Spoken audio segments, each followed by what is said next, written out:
सोचिए, हर पिता का एक सपना होता है ना, कि उनका बेटा बुढ़ापे में उनका सहारा बनेगा। पर तब क्या होता है जब वो बेटा अपनी ही धुन में, अपनी ही दुनिया में मगन हो। आज हम बात करेंगे हरिराम और उनके बेटे करण की। ये कहानी है उम्मीद और असलियत के बीच की एक जबरदस्त कश्मकश की। ये सिर्फ एक डांट नहीं थी, पता है, ये एक पिता के दिल से निकली एक गहरी सच्ची चिंता थी, एक आह थी। वो अपने बेटे के भविष्य को लेके फिक्रमंद थे। करण के लिए, उसके लिए तो ये रोज की बातें थी, पर उससे जरा भी अंदाजा नहीं था कि यही शब्द, यही एक लाइन उसकी पूरी जिंदगी का रुख मोड़ने वाली थी। तो चलिए कहानी की शुरुआत करते हैं। पहला चैप्टर, जहां हमारी मुलाकात होती है करण से। एक ऐसा नौजवान जिसकी दुनिया आप कह सकते हैं बस उसके बिस्तर तक ही थी, और हम देखेंगे कि कैसे उसका यही आलस उसके और उसके पिता के बीच एक बहुत बहुत गहरी खाई बना देता है। तो देखिए, एक तरफ थे हरिराम। वो उम्मीद लगाए बैठे थे कि मेरा बेटा बड़ा होगा, घर की जिम्मेदारियां संभालेगा। और दूसरी तरफ था करण, जिसे जिम्मेदारियों से कई ज्यादा प्यारी थी अपनी नींद। पिता कुछ भी कहें, कोई भी नसीहत दें, उसके लिए तो वो बस एक कान से सुनो और दूसरे से निकाल दो वाली बात थी। अब रोज रोज की डांट फटकार करण हो गया तंग। एक दिन गुस्से में घर से निकल गया सीधा जंगल की तरफ। और वहां उसे कौन मिला? एक संत। उन्होंने करण को समझाया, उसे आने वाले एक बड़े संकट के बारे में बताया भी। लेकिन करण तो करण था, अहंकार में चूर। उसने संत की बात को भी मजाक में उड़ा दिया। बोला, मुझे किसी के सहारे की जरूरत नहीं है। मतलब उसने जिम्मेदारी की जगह फिर से नींद और आराम को चुना। और उसे ये पता ही नहीं चला कि वो अपनी ही किस्मत को ठुकरा रहा था। और फिर वही हुआ जिसका डर था। किस्मत ने अपना पासा फेंका। उस संत की कही हुई बात सच हो गई। एक दिन अचानक हरिराम की तबीयत इतनी ज्यादा बिगड़ गई कि वो बिस्तर से उठ भी नहीं पाए। बस उसी एक पल में करण के लिए जैसे सब कुछ बदल गया। पैरों के नीचे से जमीन ही खिसक गई। जब वो उन्हें अस्पताल लेकर भागा तो डॉक्टर के शब्द उसके कानों में हथौड़े की तरह लगे। ऑपरेशन और खर्चा पूरे 60,000 रुपए।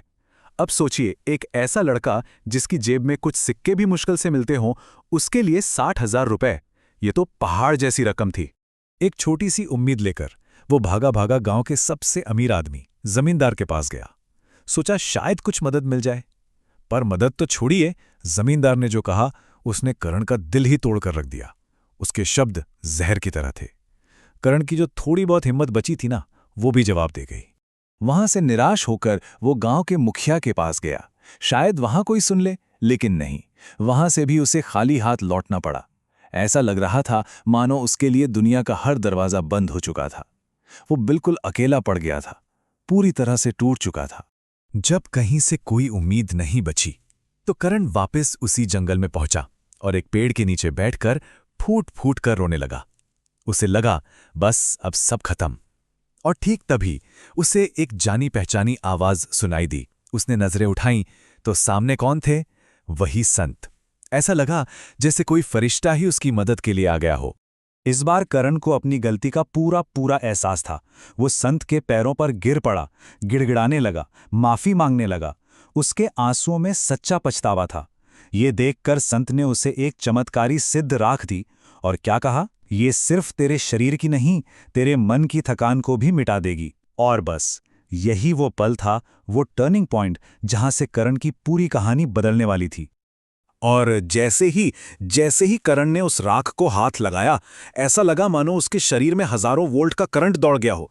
कमाल हो गया। उसका वो सालों पुराना आलस, वो थकान, सब कुछ एक झटके में गायब। अब उसकी आंखों में एक अलग ही चमक थी, एक ऐसा जज्बा था कि वो कुछ भी कर सकता है। तो बस इस नई ताकत के साथ करण ने शुरू की वक्त के खिलाफ एक दौड़, एक ऐसी रेस जिसकी मंजिल सिर्फ एक थी, अपने पिता की जिंदगी। अब वो पहले वाला आलसी करण नहीं रहा था। अब वो एक योद्धा था, एक बेटा जो अपने पिता के लिए लड़ रहा था। करण की जिंदगी जैसे 180 डिग्री घूम गई थी। मतलब जो लड़का सूरज उगने के बाद भी नहीं उठता था, वो अब सुबह 4 बजे उठ जाता था। घर के सारे काम निपटाता, पिता को दवा देता और फिर सीधा जंगल, दिन भर लकड़ियां काटता, बिना थके, बिना रुके। पूरा गांव हैरान था। लोग अपनी आंखों पर यकीन नहीं कर पा रहे थे कि क्या ये वही करण है। लेकिन वक्त किसी का इंतजार नहीं करता। डॉक्टर ने साफ साफ कह दिया था, सिर्फ 2 दिन हैं। पैसे अभी भी कम पड़ रहे थे और मजबूरी में करण को फिर से उसी जालिम जमींदार का दरवाजा खटखटाना पड़ा।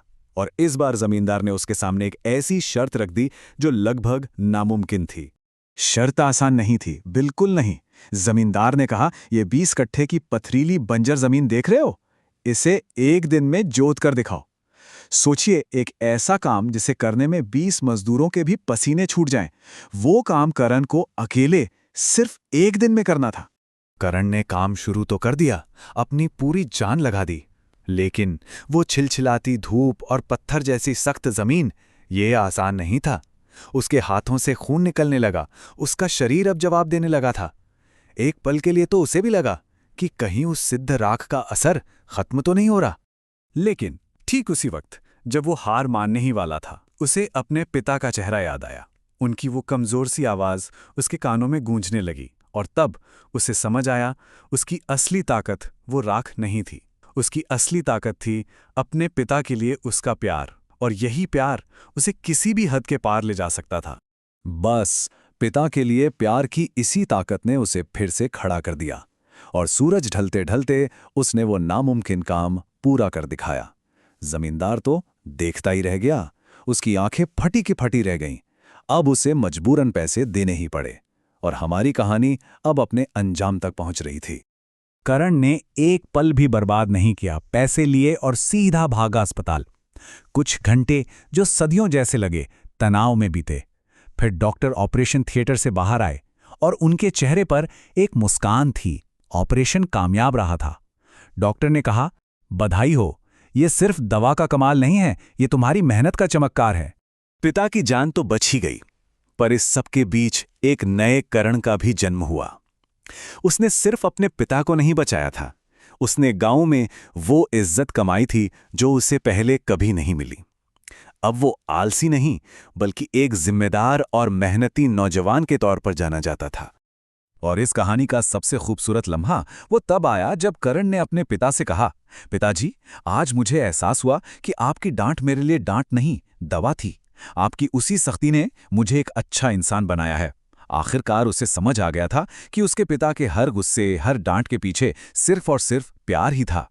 तो करण की ये कहानी हमें एक बहुत गहरे सवाल के साथ छोड़ जाती है कि मेहनत और नेक इरादे, इनमें असल में कितनी ताकत होती है। क्या ये सच में